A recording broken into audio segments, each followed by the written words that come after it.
mubere yaba rero amazina yanjye ubusanzwe nitwa Tuyishime Andre nkaba nsanzwe niga mu kigo cya IPRC Karongi. Iyi channel yacu ubundi ikigendereye mu kwigisha abanyeshuri amasomo muri iki gihe cya corona, tukiyibukiranya ibintu bimwe na bimwe harimo wenda nka networking, ariko ahanini ishingiye ku bintu bya ICT. Wenda ntiriwe ntinda mu magambo, reka mpite ntangira. Ubundi networking nk'ibisanzwe, networking n'umuntu avuze networking, ubundi mu buzima busanzwe networking ni uburyo bwa connection hagati y'ibintu bibiri. Ariko tuvuze hagati y'ibintu bibiri ni hagati y'ibikoresho bibiri biri kuri internet. Wenda urugero nimba connectinze cyangwa mpuje telefone ni machine, icyo gihe nkoze interconnection, iyo niyo bita networking.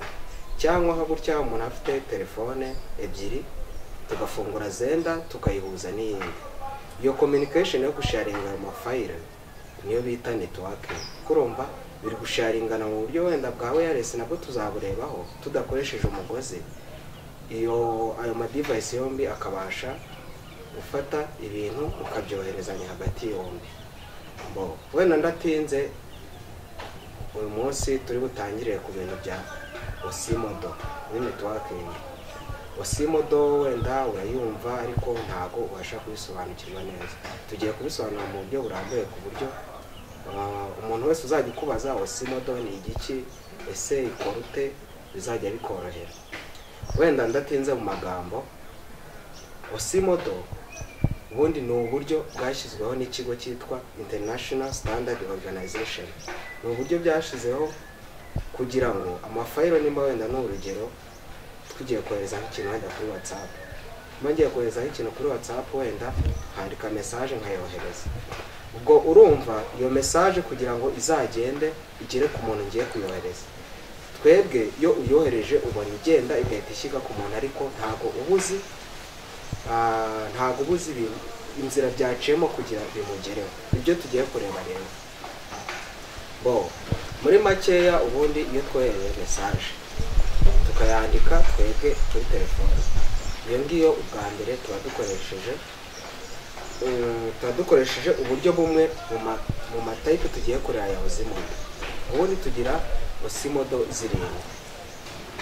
Duhereye ku ya mbere hari wenda mpere munsi, hari physical layer, hakaba transport layer. Wenda simbikurikirana ndaza kubikurikirana neza nyuma mubibone.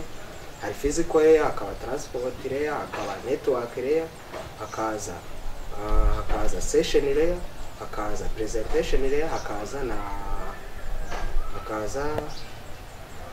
indi turayireba nyuma ntabwo ndi kwibuka neza. Indi na application layer. Izo zose rero ni layer zikoreshwa muri Osimodo kugira ngo amafayiro tubashe kuyavana ahantu tuyohereza ahandi, cyangwa mu gihe tugiye kohereza ikintu kiva ahantu kigera ahandi. Ndatinze mu magambo rero, reka ntangire wenda mbasobanurira akantu kamwe ku kandi. Kamere ku ya mbere, Osimodo ya mbere ni application layer. Application layer ni igihe user ari ku accessing data, is when user access data. Mu gihe wenda dufunguye document wenda twasevinze muri Word cyangwa muri PowerPoint, tukaba tugiye kuyohereza umuntu kuri email, bwa buryo tuba turi ku accessingamo tugiye kuyohereza ariko tutarayohereza, mu gihe tuba turi ku accessingamo tugiye kureba ahantu iri kugira ngo tuyisendinge.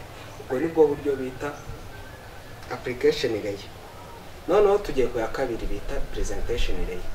Presentation layer niho ni igihe ubwo y'amafayiro twohereje, ubwo twebwe umuntu na interaction n'imashini cyangwa umuntu communicatingana n'imashini agiye kureba ya fayiro, iyo amaze kuyaccessinga akayohereza. Yahise yohereza ntabwo igenda automatically.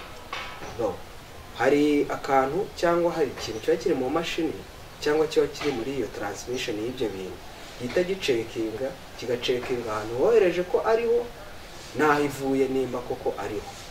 Aho rero bibera muri presentation layer. Niho ibintu bicuzinga destination y'ibintu twohereje ndetse naho bivuye. Iyo niyo twita iki presentation layer. noneho iya gatatu yitwa session layer. Session layer noneho yo ikimaze maintaining bya bintu twohereje, kabirinda iki nimba wenda hari utuntu wenda bihuye nabyo mu nzira, wenda nimba hari inzitizi bibuze guhura nazo mu nzira, cyangwa amavirusi bishobora guhura nabyo niba tugiye kohereza kuri internet. Iyi ngiyi ya gatatu session layer ni ikimaze. Ako ku ya kabiri wenda kuri presentation layer ntavuye cyane, ni naho data encryption ibera. Iyo mvuze encryption ubwo birahita bibacanga, ntabwo muhitamo bisobanukirwa. Iyo tuvuze ubundi tugira uburyo bubiri amadata agendamo, hari encryption na decryption. Encryption iba mu gihe umuyoza yohereje amadata kugira ngo agere aho agiye ari secured. Noneho decryption ikaba noneho mu gihe ahantu agiye hageze, noneho mu gihe ari kwifunikura, niko nabyita. Wenda mfashe akagero gakeya, wenda twohereje nka box cyangwa twohereje nk'igikarito kigiye kuva hano wenda i Rusizi kigiye i Kigali. Nimba kigiye kuva hano kikajya i Kigali, urumva wenda nimba ngishyize kuri kuriya, wenda reka dufate urugero aho ngaho, nimba ngishyize kuri kuriya cya kintu ni inyohereza, ndamutse nyohereje nta kintu kiriho kiranga, wenda nshyiraho nimero z'ahantu nyohereje cyangwa ngifunike neza, icyo kintu byangiye kundi gishobora kugeraho cyangiritse, nicyo kintu cya mbere, cyangwa kikageraho cyageraho ntikibone nyiracyo. Ibyo rero bibera muri presentation layer, irabifata ikagenda ibifunika ku buryo nyine kiri buze kugenda kikagerayo amahoro, kandi ku buryo n'umuhaka uzagihakinga. Wenda nimba twohereje message uzi ko igenda mu bintu by'amabiti, igenda mu mibare ya 0 na 1. Nimba ziba ari zimwe nyinshi, urumva nimba umuhaka agiye guhakinga agahita abona ya marimwe, azahita yasubiza aba magambo abone message wohereje. Ariko nimba iyi presentation rero izahita ifata ya message wohereje, nimba ari amarimwe none igahita ifata ya marimwe akagenda ateranyaho gatatu, nibyo bita encryption. Irateranyaho gatatu igende biri wa mubare ku buryo n'umuhaka nabifata atazamenya icyo waba ushatse kohereza. None nibigera ku muntu ugiye gufata receive, noneho ka gatatu kazahita kavaho, ari byo bita decrypt. Izahita yidecryptinga ya message n'ahita isubira uko yari imeze, ubundi igere ku muntu imeze neza.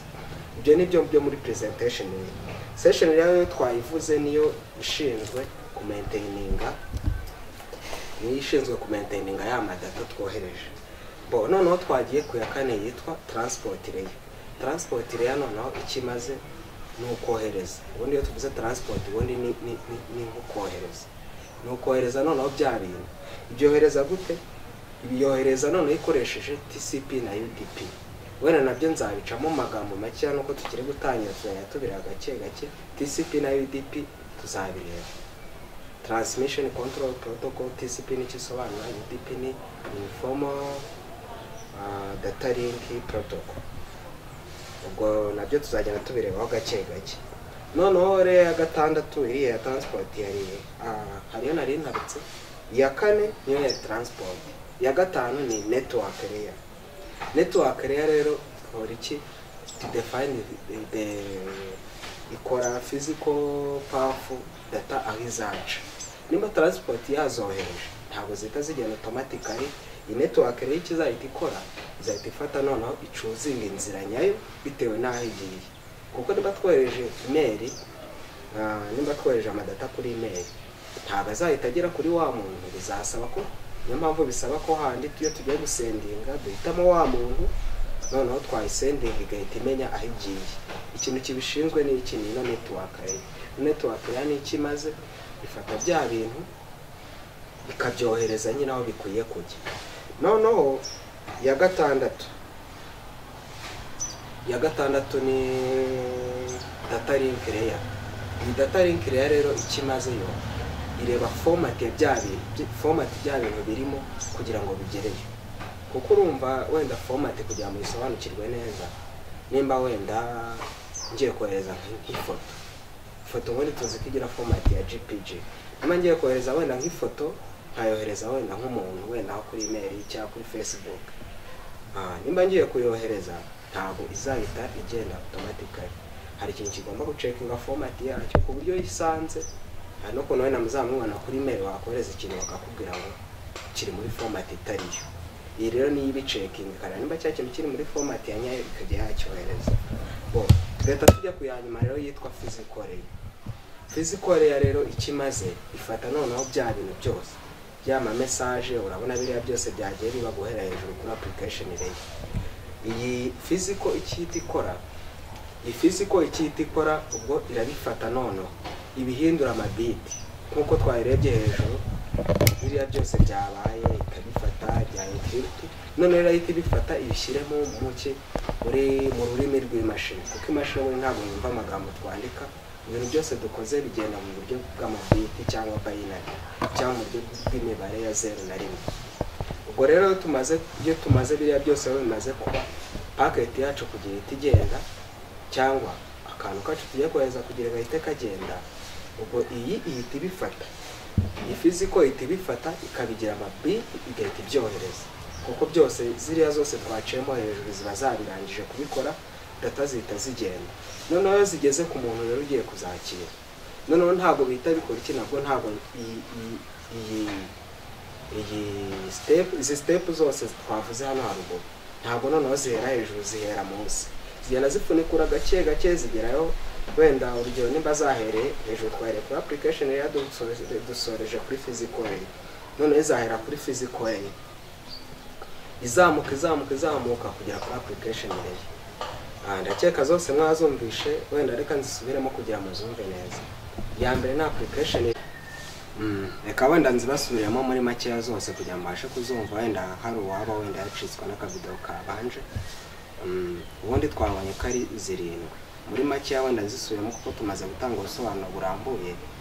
Application layer niho amadata niho umuyuza bari ku accessinga amadata mu gihe nyine umuyuza bari mu mashini ari gukora ibintu.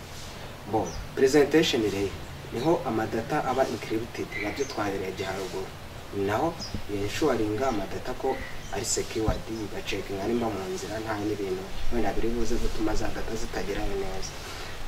Session layer maintaininga connection uko bishatse kuvuga ko ireba source na destination kareba ko nta nzitizi zirimo hagati ziri buze gutuma bya bintu twohereje bitari buze kugerayo amahoro.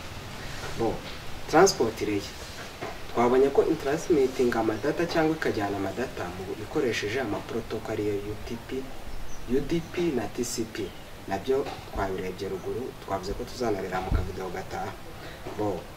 Transport layer niyo tuvuyeho tugiye ku ya gatanu yitwa network layer iyo icuzinga inzira nyayo ikintu kiri gucamo wenda bitewe naho tugiye kucyohereza cyangwa message tugiye kohereza. Hakaza data link layer idefining iki twabita defining format y'ikintu tugiye kohereza. Noneho hakaza physical layer ya nyuma. Physical layer ya nyuma yo ikimaze ni gufata bya bintu byacu tugiye kohereza ikabigira amabiti ikabigira 0 na 1 kuko nibyo imashini yumva yaheza ikabyohereza ku muri sieve ko abyakiriye imashini y'ibyakiriye nayo igenda ikura hagaho kugera igihe igeze kuri application layer noneho ikabyereka umuyuza akabibona nyine n'amaso kuko umuyuza interaction yawe n'imashini bibera muri application layer. Murakoze. Huh.